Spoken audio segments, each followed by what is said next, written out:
이 방송은 짧게 한 작품에 대한 리뷰만 듣고 싶은 분들을 위한 요약본입니다. 전체 방송에는 더 풍성한 내용이 담겨 있으니까요. 책플릭스 채널을 확인해 주세요. 제가 오늘 가지고 온 책이 딱 그 그렇네요. 내용이에요. 네. 어떻게 하면 잘 죽을까? 품위 있게? 존엄하게 죽을까? 거기에 대해서 좀 말해주는 책입니다. 나는 매주 시체를 보러 간다. 네. 팬데믹을 읽고 네. 팬데믹을 읽고 생각해낸 생각하는 책. 책. 나는 매주 시체를 보러 간다. 이 책의 저자가 되게 유명하신 분이에요. 그쵸. 그 알에서 많이 뵀던. 그쵸. 자문을 많이 하시는 법의학자 유성호 교수인데 자신을 이렇게 소개를 해요. 죽어야 만날 수 있는 남자. 아이고. 만나고 싶지 않아요? 솔직히 죽어도 안 만나고 싶어요. 이분을 만난다는 그러니까. 거는 맞아. 일반적인 죽음이 아니지. 부검의 상황이라는 거기 때문에 네, 이분이 가장 바쁠 때가 봄이래요. 그렇죠. 한강에서 떠오르는 시체들. 그 얼음이 녹고 나서. 네, 음. 들을 가장 본인이 많이 만나게 된다고 하시는데 우리나라에 법의학자가 생각보다 많이 없다고 많이 하더라고요. 없을 것 같아요. 그래서 다 같이 버스 대절을 해서 막 놀러 가지 않으신대요. 그러니까 아. 개인 차로. 혹시 야, 무슨 일 거기 있으면은 무슨 일 생기면 큰일 나는 집단이구나. 그러니까요. 모이면 안 되는 아. 거예요. 대기업 총수들이 비행기 한 비행기 안 대박이다. 타듯이. 약간. 근데 이분이 20년간 총 1,500여 건의 부검을 하셨대요. 그래서 저는 얼마 전에 유퀴즈에 나와서 맞아요. 말씀하시는 거 그니까. 네, 많이 봤거든요. 그래 섭외하려고 그랬어. 아. 프로그램에서도. 섭외해주세요. 듣고 계시죠? 처음 이 책을 시작할 때는 법의학에 대한 되게 직업적인 이야기로 시작을 해요. 그래서 그것도 흥미롭긴 재밌을 하죠. 것 같아요. 네. 그 알 보는 것 같아요. 그 사건에 대한 뒷이야기, 뭐 부검에 대한 이야기, 사고 살 때 그렇죠. 어떻게 하고 뭐 이런 얘기 나오고 그 다음엔 다양한 죽음, 뭐 자살에 대한 병으로 죽는 사람들 이런 얘기 나오고 근데 그 중에서 저는 가장 인상 깊었던 게 3부에서 죽음을 공부해야 하는 이유에 대해서 말을 하시거든요. 어허. 왜 법의학자뿐만 아니라 우리가 죽음에 대해서 같이 생각을 해야 되는지.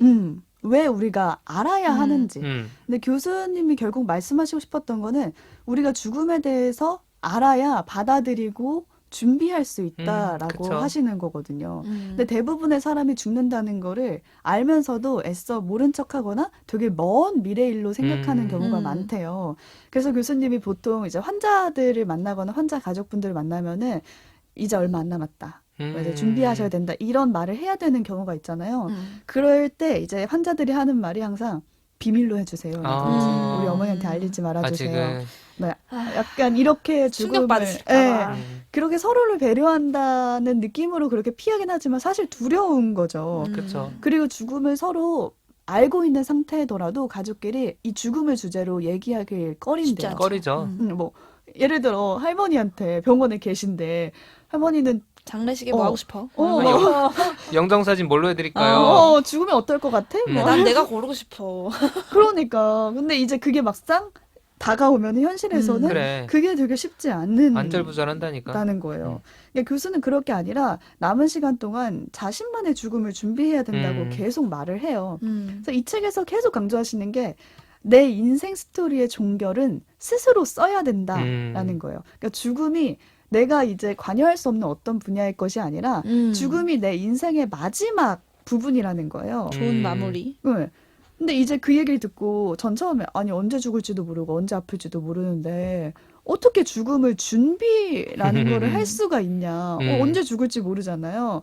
근데 이게 죽음이 언제 오든 상관이 없이 지금 이 순간 내가 죽는다는 사실을 인정하면서 삶의 마지막 스토리를 내 자신이 쓸 수 있도록 준비를 해야 한다고 계속 말씀을 하시거든요. 야. 덕피디 말대로 내일 내일 죽을 수도 죽을지도 몰라. 있어요. 네, 그쵸. 그러니까요. 그러니까 그랬을- 더더욱 준비를 미리미리 시작해야 되는 그랬을 것 때 내 같아요. 삶의 스토리는 그렇게 생각하면은 정말로 내 하루를 돌아보게 된다니까. 맞아요. 하루를 그치. 돌아보고 앞에 일주를 돌아보고 그러면서 그래서 되게 뭔가 힘든 일이 있어도 뭐 갑자기 끼어든 얘기지만 삶에 뭔가 다른 작은 공간이 하나 있어야 돼.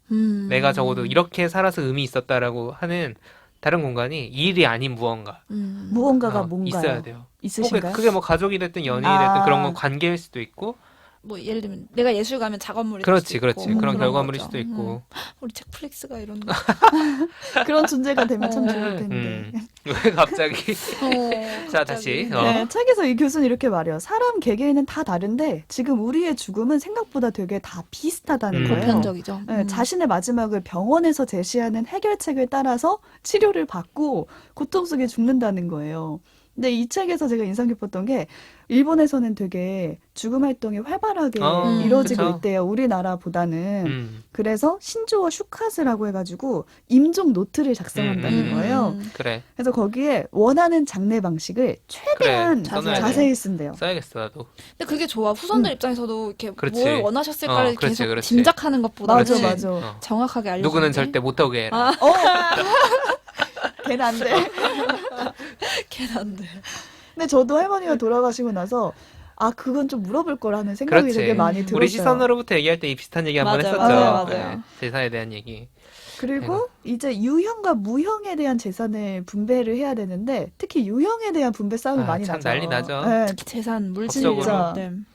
그런 거를 확실하게 내가 매듭 짓고 가야지 그게 음. 정말 남은 사람을 위한 방법일 그렇죠. 수도 있고 무형의 것은 뭔가 전하고 싶은 이야기 추억.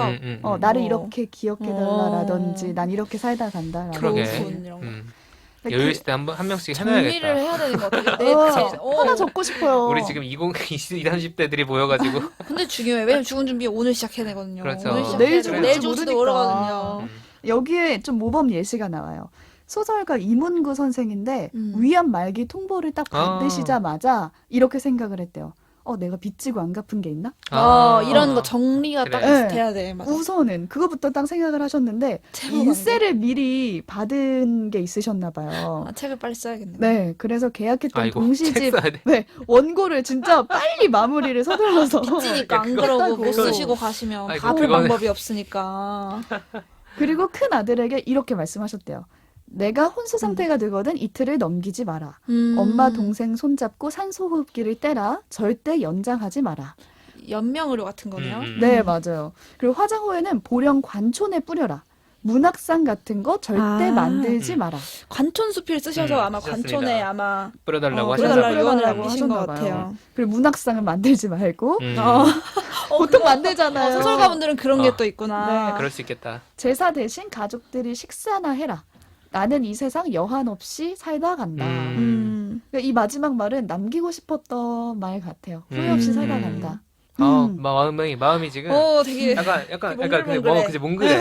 이게 무슨 엄청 슬픈 슬프다기보다 얘기 아니라 이런 마무리가 있을 수 몽글해집니다. 있구나. 저는 이걸 딱 보고 할머니 이제 장례 때가 생각이 났는데 장례를 끝나고 이제 집에 와서 할머니 유품 방에 정리하는데 장롱에서 수의가 나왔어요. 그리고 현금 300만 원이 나왔거든요. 근데 할머니는 나름대로 준비를 하시고 계셨던 거예요. 그래. 근데 그거를 우리는 아무도 모르고 그거를 이제 물어볼 수가 없잖아요. 없죠. 그래서 이걸 제가 책을 읽으면서 생각한 게 내 죽음을 내가 준비하는 것도 중요한데 누구에게 알릴 필요도 그래. 충분히 있다. 그러니까 뭐 예를 들어 나에게 무슨 일이 생기면 책상에 두 번째 서랍을 열어봐라라든지 공명이야. 제갈 공명이야. 그런 대화가 필요한데 SS에 남겨놔야겠다. 막상 이거를 입장을 맞네. 바꿔서 생각을 해보면은 되게 무서운 게 갑자기 부모님이 출근하시다가 자신에게 무슨 일이 생기면은 책상 두 번째 서랍을 열어봐라라고 하면은 유언 같잖아요. 엄마 그러니까 왜? 그래서 말을 못 잘못했어. 한다니까. 맞아. 그래서 말을 못 해요. 그래서 그런 대화를 약간 하는 분위기도 중요한 것 같아. 편하게 맞아요. 할 수 있는. 근데 그거를 진짜 할 수 있을까라는 생각이 드는 거예요. 저 자체도 지금 불안하거든요. 해야 돼. 어떻게 할 수 해야 있을까? 돼. 저희 엄마는 그러니까요. 되게 많이 하시거든요. 그래서 엄마 죽으면 연락할 사람을 다 적어놓을 테니까. 어. 그러니까 걔는 안 돼, 반대인 거죠. 얘는 와야 돼. 얘는 그렇지, 그렇지. 알아야 돼. 이런 것들을 맞아. 자식들 입장에서는 맞아. 엄마의 몰라. 인간관계를 모르잖아요. 맞아, 그런 맞아. 거를 미리 나중에 정리해 놓을 테니까 그러게. 장례식에 틀 노래 이런 거 정리해 놓을 테니까 원하는 대로 해달라고. 리스트업을 해놔야겠구나. 나도 써놔야겠다. 써놔야겠다. 내일 죽을지도 모르니까. 그러니까. 이제 인상 깊었던 다른 한 분은 그레이스 리라라는 분인데 한국 미용계의 데모셨대요. 리라? 네. 이름부터가. 그래서 50대부터 이분은 특별한 장례식을 준비했는데 우선 국화를 빼고 장미를 넣어달라고 제가 해서 좋아하는 꽃으로. 그리고 와인을 먹고 엣지가 있네. 네, 탱고를 틀고 곡까지 다 지정해서 어허. 그러니까 오지님의 어머니처럼 아예 스페인의 이제 것 같은 머릿속에 느낌. 그려놓으셨던 되게 거죠. 장례식이 파티처럼. 그렇습니다. 그리고 저는 음식도 제가 선택하고 싶어요. 그게 그게 육개장 좋은데. 저희 엄마랑 되게 고민했었거든요. 그러니까 음식을 육개장을 선택하냐, 된장국을 그렇지. 선택하냐 이게 진짜 그쵸. 문제고 떡을 뭐 바람떡을 하냐, 절편을 하냐, 그렇지. 되게 꿀떡을 하냐. 패키지처럼 돼 있잖아요. 요새는 네. 요즘 장례식장에 믹스에서 나오지 가면. 요새는 조금. 근데 그거를 이제 남은 사람들끼리 정하는 게 결국에 이제 오는 사람한테 그쵸. 이게 더 좋겠다라고 음. 생각하긴 하는데 저는 그게 아니라 그냥 그 사람을 추모할 수 있는 음식이었으면 더 좋을 커피나 것 이런 거. 같아요. 제가 좀 코다리 정식을 아, 그렇지, 코다리 그렇지. 먹어야지 뭔가 책띠는 또. 우리가 기억하고 있겠습니다. 네, 기억해 주세요. 마치 시선과 추억으로 그렇지. 그 이름 잊어먹었네. 내가 아무튼. 그 장례식 커피. 리스트에 두 분은 꼭 넣을게요. 아, 좀 넣어주세요. 좀 해주세요. 제가 마스크 쓰고라도 갈게요. 검은 옷 입고. 아, 옷도 까만, 옷 색깔도 지정 좀 맞춰서 아, 그러네. 드레스 코드. 드레스 코드. 좋아하던 색으로 생전에. 그런 식으로 좀 음. 준비를 하는 게 필요할 것 같아요.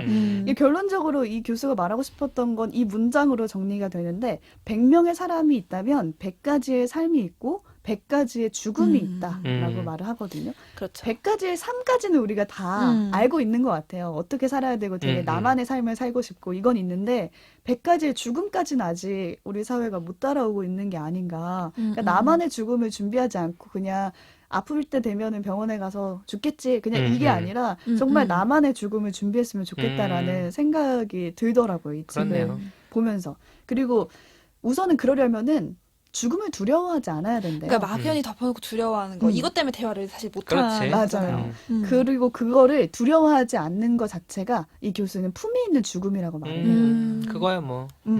그래서 그때 제가 토익 학원에서 전화를 안 받았던 것도 계속 이제 생각을 해봤는데 결국에는 이제 무서워서 용기가 안 두려워서. 나는 거죠. 그렇습니다. 그 순간이 오는 것을. 근데 이제는 죽음에 대해서 좀 얘기를 하고 싶고 부모님이 아프실 때는 제가 차마 뭐 얘기를 건넬 용기가 안 나요. 좋을 때 해야 돼요. 네, 죽음 그래서 얘기는. 아프시기 전에 엄마는 어떤 장례를 치르고 싶냐라든지 이런 얘기 할 수 있을지 모르겠지만 엄마를 어떻게 기억했으면 좋겠냐 이 정도의 질문은 하면서 좀 주고받을 수 있지 않을까라는 생각이 드네요. 네. 우리 안에 좀 죽음에 대한 대화가 좀 자연스러워질 때 백인백색의 죽음이 그려지지 않을까라는 생각이 들었습니다. 이거 특별히 생각했던 그때 작품이 있었던가요? 팬데믹 관련해서? 저는 그때 그 상자, 생각하면서 떠올렸던 작품. 그 연관성도 사실 작품을 보셔야 압니다. 그러니까. 왜 책디가 죽음 얘기를 했는지. 물론 이제 돌아가신 얘기가 나오긴 하지만 네. 특별한 이유가 있습니다.